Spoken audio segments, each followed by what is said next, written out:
Dragi sobojevniki v boju za demokratično in svobodno Slovenijo, dragi Manfred, dragi gostje, dragi gospod župan in predvsem dragi sokandidatke in sokandidati. Končuje se mandat in prvič po letu 2008 se Slovenija odpravlja na redne volitve. Zdržali smo do konca.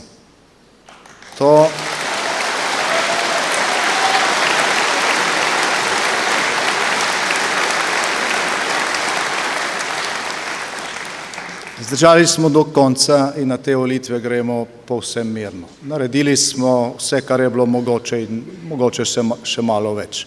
Tisti, ki ste garali noč in dan v tem mandatu, to veste in pravzaprav, ko pogledam po tej dvorani, ste tukaj vsi. Poteka volilna kampanja in če spremljate te razprave, potem vidite, da pravzaprav poteka razprava samo o drugem delu tega mandata. Mi smo vodili vlado samo dobri 2 leti. Prve 2 leti so vodili vlado drugi. Ampak opozicija napada samo naše rezultate, nič ne govori o svojih.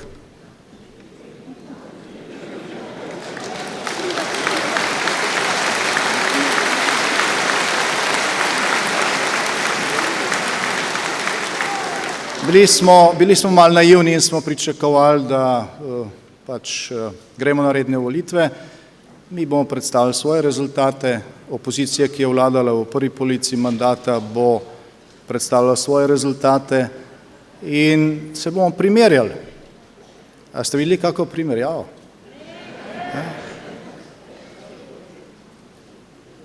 Zdaj, iskreno rečeno, tudi v prvi polovici mandata je bilo nekaj dosežkov. Lahko bi se s čem pohvalili, ampak se je vse osredotočilo samo na negativnost in na kritiko. Bilo je nekaj rezultatov, bili so pa tudi čudeži. Zdaj zadnje čase poslušamo, da imaš lahko na mesec 6.000 evrov, pa se ti konc leta nabere 500 000. Mislim,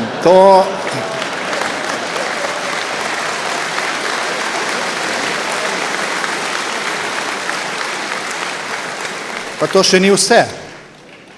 Nekdo ti odpre žiroračun neki banki v drugi evropski državi in glej ga, steka se tja denar, ne da bi ti to vedel.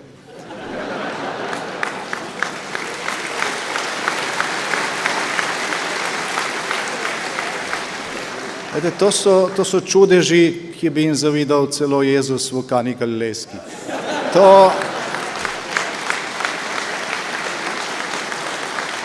Tega, dragi prijatelji, mi nismo sposobni. Mi ne delamo čudežev, delamo tisto, kar je mogoče, včasih nekoliko več, ampak čudežev ne znamo. In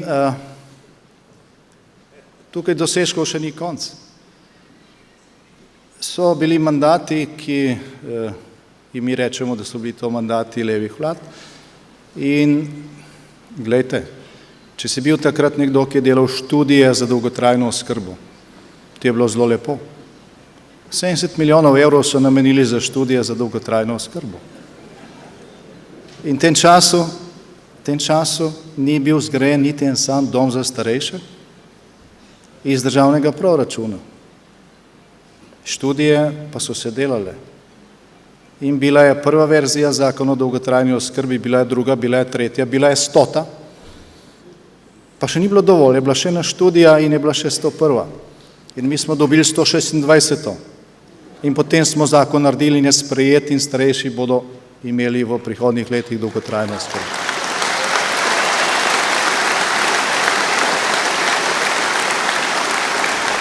Se pravi,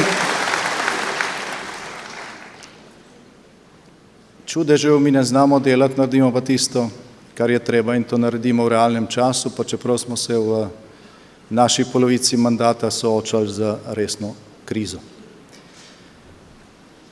No, ko primerjamo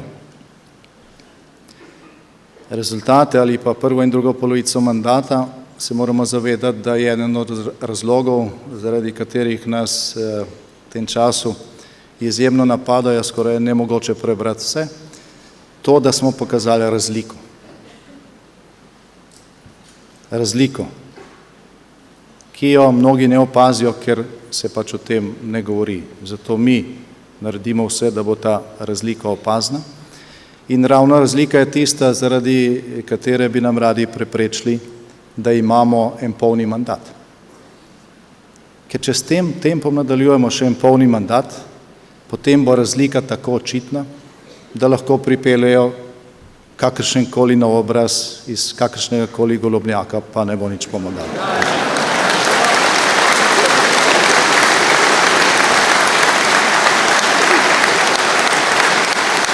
Zato, spoštovani, potrudimo se, da bo ta razlika vidna. Da bo vidna razlika med tem, kaj se danes gradi v Sloveniji in med tem, kam je šel prej denar. Za tako imenovane nevladne organizacije, zamaskirane v paravojsko levih strank, je šlo v zadnjih mandatih več denarja kot za vse investicije v slovensko šolstvo. Pa poznate, če ponovim za mlado kolegico, vprašanje, kak nacionalni dosežek. Zdaj vodijo kampanjo brez odprtega žiroračuna proti nam in vedo zakaj. Torej, razlika je tisto, kar ljudje vidijo potem, ko to občutijo. In zaradi tega taka strah pred še enim polnim mandatom. Za vlado, katere mandat se končuje, ali pa polovica, je bila Slovenija celota. Slovenija je bila celota, ni bila samo Ljubljana. Prav je, da se Ljubljana razvija, ampak Slovenija ni samo Ljubljana. Danes se gradi po celi Sloveniji. In razlika se vidi. Mogoče še ne pri tistih stvareh, ki so šele v razvojnih načrtih, ki so v projektih, ampak mnoge lopate so že zasajene in mnoge stvari postajajo iz besed realnost. Torej, mi smo v zadnjih 2 letih dokazali, da obstaja vlada, ki je mar. Vlada, ki v krizi pomaga. Pomaga vsem brez dvojnih meril. In predstavljajte si, kako bi šele uspešni, če ne bilo nagajanja. 10 protikoronskih paketov, največ, primerjavi s katerokoli drugo evropsko državo, državo članico Evropske unije, smo sprejeli sami. Ne, da smo pošteni tudi s pomočjo ene od opozicijskih strank, Slovenske nacionalne stranke in obeh poslancev narodnosti. Pri drugi so bodisi glasovali proti, večinoma ali pa so se vzdržali. In danes pravijo, da bodo to vse razveljavili z enim zakonom, ki ga bo napisala civilna družba. Torej, pravijo, razveljavili bomo vse, kar je za njih škodljivo. Škodljivo je očitno vse, proti čemur so glasovali. Poglejte, proti čemur so glasovali in se primite za denarnice. Kajti? To pomeni, da bo treba vračati dodatke za upokojence, turistične bone, pomoč družinam, študentom, subvencioniranje čakanja na delo, kritje fiksnih stroškov podjetjem, nepovratna sredstva podjetjem v težavah, energetski vavčer. Proti vsem tem so glasovali, ker so rekli, da je škodljivo. Torej, povejte ljudem, kaj je tisti prvi ukrep, ki ga nameravajo sprejeti. Rekli bodo, mogoče pa bomo kaj pustili. Ampak objavljeno so glasovanje v Državnem zboru, vemo, kaj so oni razglasili za škodljivo in pravijo, da bodo to razveljavili. In bomo to dovolili. Glejte, mi sami smo prešibki, ampak če v teh dneh, ki so do volitev, nagovorimo ljudi in jim povemo, zakaj pravzaprav gre, bomo dovolj močni, da to preprečimo. Pa še to.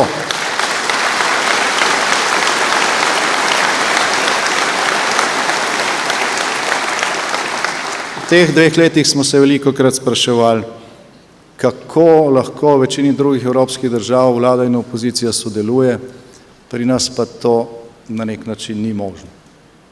Ponujali smo partnerstvo za razvoj, so zavrnili. Prosili smo jih, da pomagajo, ko je bilo najtežje. Nič ni zaleglo. Zdaj pravijo, da so veliko predlagali, pa da nismo nič sprejeli, ko vprašamo, kaj ste pa predlagali, pravijo drugače. Ja?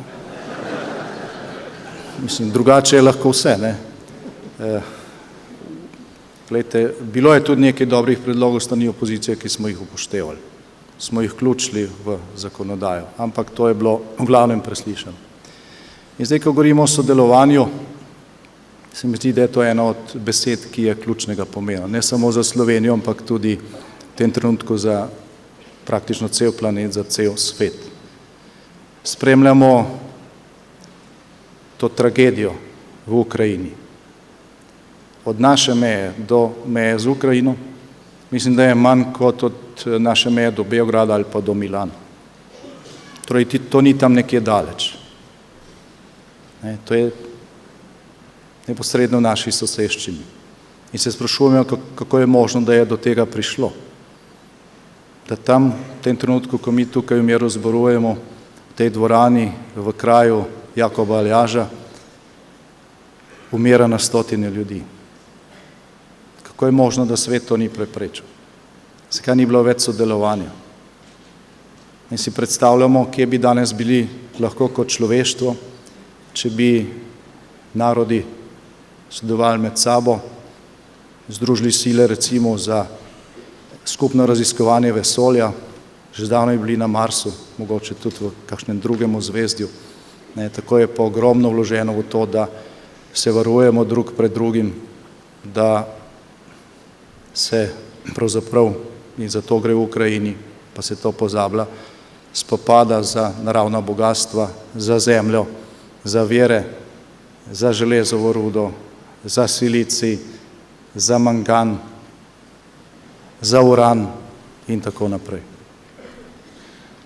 To so vprašanja, ki se jih človeštvo postavlja že dolgo.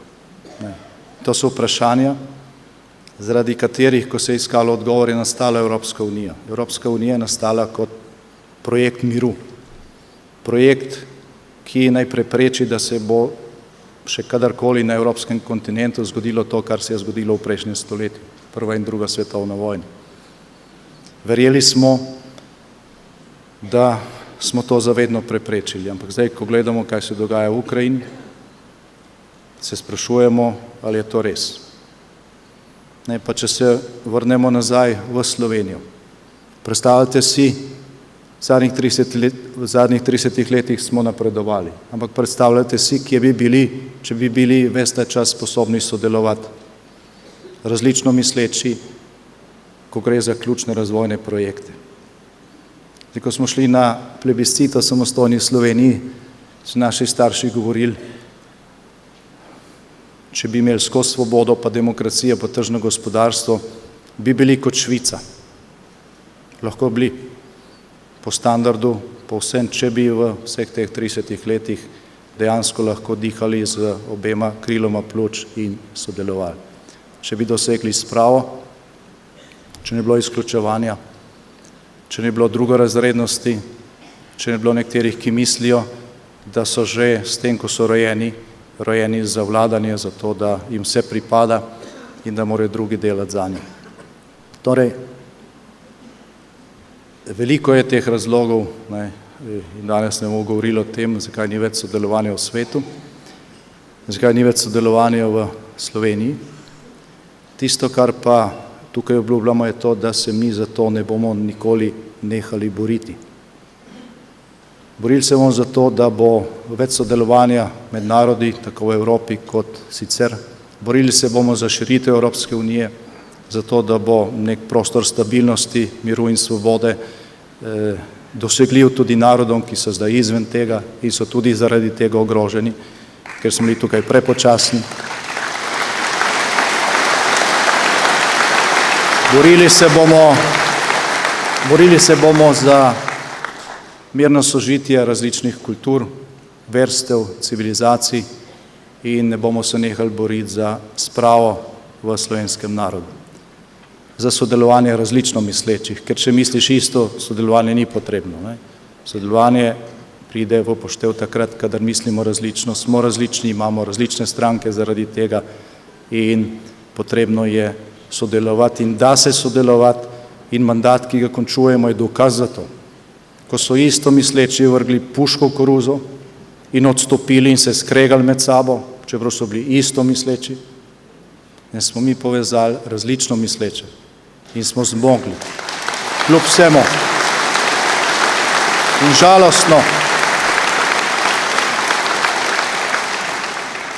žalostno je, da so bili tisti, pogojno rečeno, z leve strani, ki so bili sposobni tega sodelovanja za skupno dobro, za reševanje življenj, zdravja ljudi, da so bili še bolj napadeni kot mi.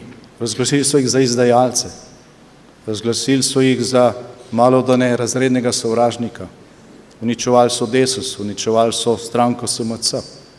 Na koncu je ta stranka pristala, je zdržala, vse čestitke gospodu Počivalšku, ampak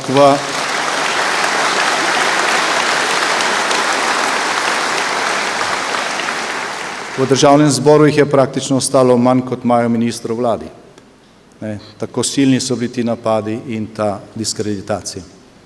In to se je pri nas praktično jemalo v osrednjih medijih za mainstream, za nekaj najbolj normalnega, ne pa za nekaj, kar je skrajno, kar to dejansko je.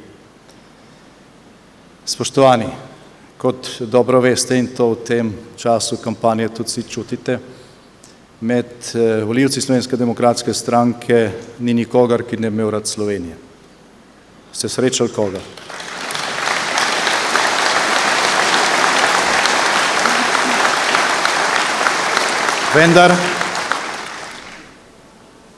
Vendar takšni niso samo pri nas, so tudi pri drugih strankah in tako je prav in tako se spodobi v demokratični družbi in zaradi tega prihaja čas, ko bo sodelovanja več in zaradi tega bo Slovenija zmogla več.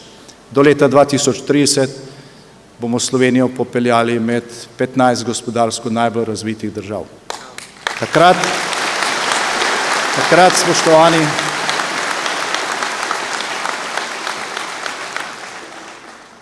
spoštovani, bomo lahko po kvaliteti življenja Slovenci merili proti prvemu mestu na svetu.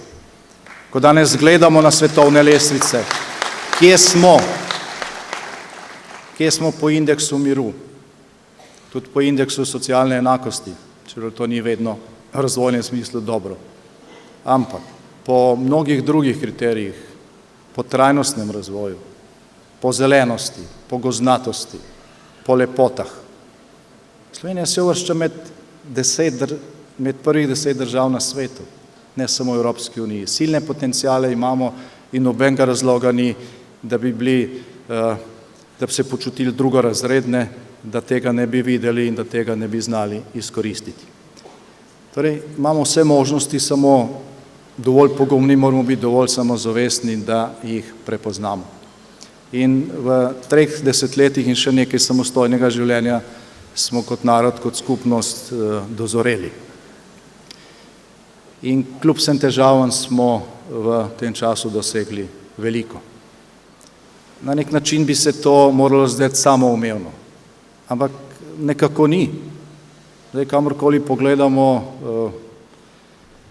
vidimo naslovnice, kjer se seje strah, defetizem, nič ne bo, vse bo propadlo, nič ne moramo, tiho bodimo, da nas ne bo kdo opazil, kaj imamo mi kaj za predlagati, kdo pa smo mi, bodimo čim bolj ponižni pod radarjem. Glejte, ta čas je mimo. Ta čas je mimo. Mi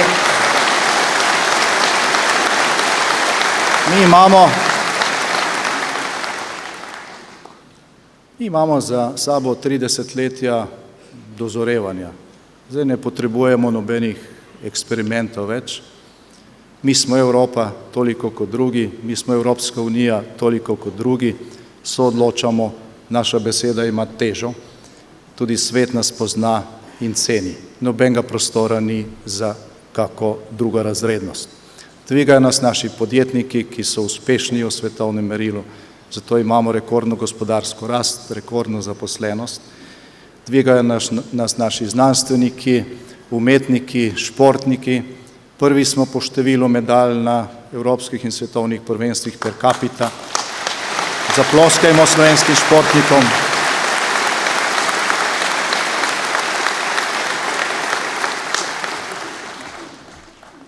Imamo po svetu veliko naših rojakov, na 100 000, ki imajo Slovenijo še vedno v srcu, so naši ambasadori, delajo za nas v mestu in po svetu iz ljubezni do domovine, ne zato, ker bi imelo tega kakšne koristi.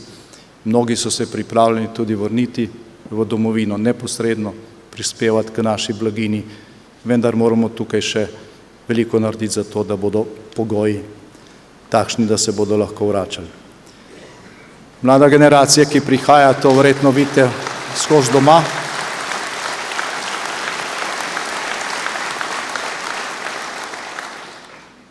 Je popolnoma sposobna sprejeti digitalni izziv, popolnoma sposobna, nič ne zaostajajo z vrstniki iz drugih držav, nobenega razloga ni za kak občutek manjvrednosti. Torej, tudi te preobrazbe, o katerih se veliko govori, zeleno, digitalno, bomo zmogli na pameten način. Veter je v tem trenutku za Slovenijo zelo ugoden in od tega, kako bomo sposobni sodelovati, različno misleči, kako široko bomo sposobni razpreti naša jadra, bo odvisno, kako hitro bo naša plovba, kako hitro bo naše potovanje v iskanju blaginje in sreče. Prej je dr. Simoniti opozoril na eno zelo pomembno stvar in jaz mislim, da kljub temu, da predvsem govorimo o tem, kaj smo dosegli in kaj bomo še dosegli, je treba na to dodatno opozoriti. Oglasili so se nekateri in so rekli, da so te volitve zadnja bitka njihove generacije. Glejte, to lahko reče samo nekdo, ki brani preteklost. Nikomur v tej državi ni treba boriti neke zadnje bitke. So volitve in bodo čez 4 leta spet, pa letos bodo še lokalne, pa predsedniške volitve, polno bitko. Nikomur ni treba bojevati zadnje bitke, ampak ker se je to že na ta način postavilo in ker vidimo, kakšne so posledice nedokončane tranzicije, kaj se je zgodilo v Rusiji zaradi tega, kako ta država ogroža pravzaprav evropski in svetovni mir, stotine ljudi umirajo zaradi tega, se je vendarle treba ob tem nekoliko zresniti, kajti te stavke o zadnji bitki generacije izrekajo tisti, ki imajo na prsih krvava Putinova odlikovanja, ki jih še vedno niso vrnili, kljub vsemu, izrekajo tisti, ki imajo v Sloveniji ne glede na demokratične institucije še vedno iz ozadja velik vpliv. Torej se je treba odločiti in je treba ta izziv sprejeti. Recimo, da jim bomo naredili uslugo. Res bo to njihova zadnja bitka. Hkrati bo pa to naša naslednja zmaga.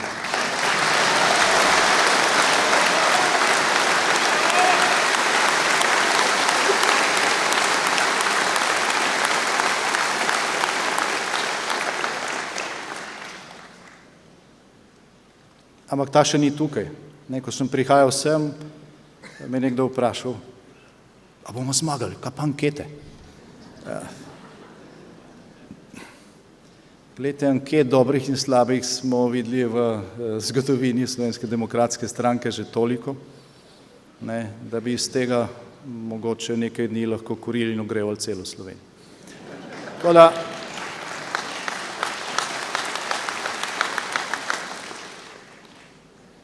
zmaga se na volitvah in to v nedeljo nameravamo, ampak, razmere so tesne, vedno so bila. Razen leta 2014, ko so res zmagali z veliko razliko, zato ker so nas fizično izločili iz volilne kampanje, ker so nam ukradli volitve, so volilni rezultati praktično vedno tesni. In velikokrat odloča nekaj 10 000 glasov, kdo bo sestavil vlado ali pa kdo je bo najprej sestavil. Zato je pred nami dejansko bitka.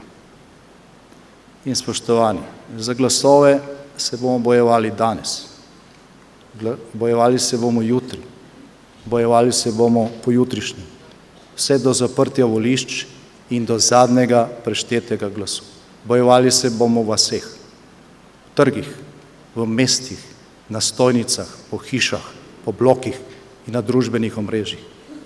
Bojevali se bomo povsod tam, kjer živijo in delajo dobri ljudje, ki pa se morda ne zavedajo, da bo tokrat njihov glas res odločilen. In tokrat, spoštovani, ne bomo dopustili, da bogata Ljubljana premaga celotno ostalo Slovenijo. Kajti vsi si zaslužimo enake možnosti.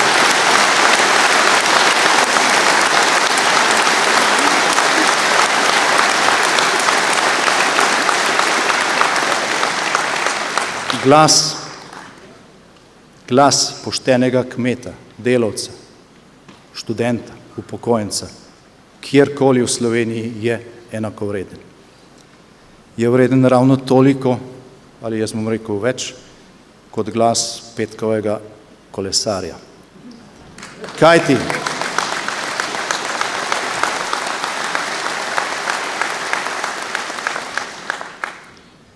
tisti prvi ustvarjajo, delajo ali pa so delali in ustvarjali zato, da se lahko nekdo norčuje iz njih in vozi po njihovih žuljih. In ta razlika je očitna. Ta razlika je očitna in to lahko spremenimo na ta način, da prigaramo vsak glas. Kajti, spoštovani, jaz mislim, da je bilo dovolj tega poniževanja Slovenije. Upokojenci si zaslužijo višje in stabilne pokojnine, zaslužijo si dostojanstvo in medgeneracijsko sožitje.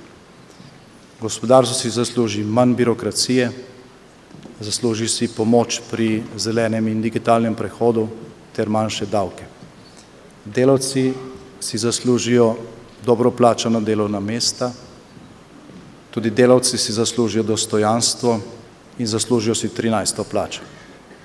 Mladi si zaslužijo možnosti za uspeh v življenju, ki ni odvisen od tega, kje se rodijo. Ne glede na to, kje se v Sloveniji rodiš, imaš enako pravico do izhodiščnih možnosti, potem je po tebi odvisno, kako boš te možnosti izkoristil. Matere si zaslužijo dodatno pokojninsko dobo za vsakega otroka. Slovenija potrebuje veselje do življenja.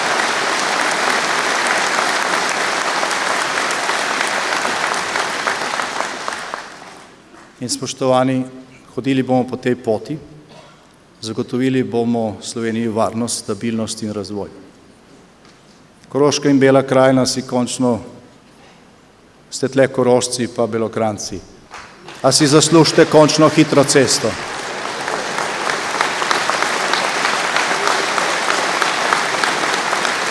Glejte, že zdavnaj bi bila lahko zgrajena.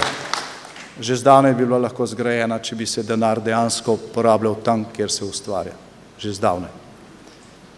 Prekmurje in Maribor in še mnogi drugi kraji in občine in regije v Sloveniji meji si zaslužijo boljše plačana delovna mesta, da ne bo treba 10 tisočem hoditi na delo v Avstriji. Vse to lahko ustvarimo doma. Gorenjska, tukaj zraven, si končno zasluži eno spodobno regionalno bolnišnico. In to gradimo. In bomo gradili in gradimo povsod po Sloveniji. To gradimo, ker smo zmogli. In bomo gradili še naprej. In k sodelovanju tukaj vabimo vse ljudi dobre volje. K sodelovanju vabimo vse parlamentarne stranke, ki bodo na nedeljskih volitvah dobile zaupanje volivcev. In spoštovani, še enkrat, za volivce se bomo bojevali danes, bojevali se bomo jutri, bojevali se bomo vse do zadnje preštete in preverjene glasovnice, zato ne pozabite na nadzor. Veliko nas je v Slovenski demokratski stranki, jutri nas bo še več. Nikoli ne bomo obupali, nikoli ne bomo odnehali, kajti naš boj za stvar, za Pučnikovo stvar, za domovino, za Slovenijo, ki ni mačeha nikomur, ampak ima zastavo, v barvah katere se lahko vsi prepoznamo. Ta boj se ne konča z eno generacijo. Ta boj gre iz roda v rod, je trajen. Ta boj je trajen, kot je trajna Slovenija. Ne branimo preteklosti, ampak gradimo prihodnosti. Zato bomo zmagali, zmagali bomo za Slovenijo.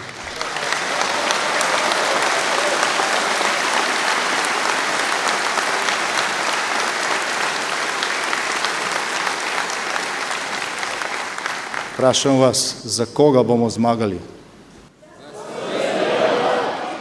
Za koga? Za koga? Za Slovenijo, ki je moja domovina. Bog živi Slovenijo.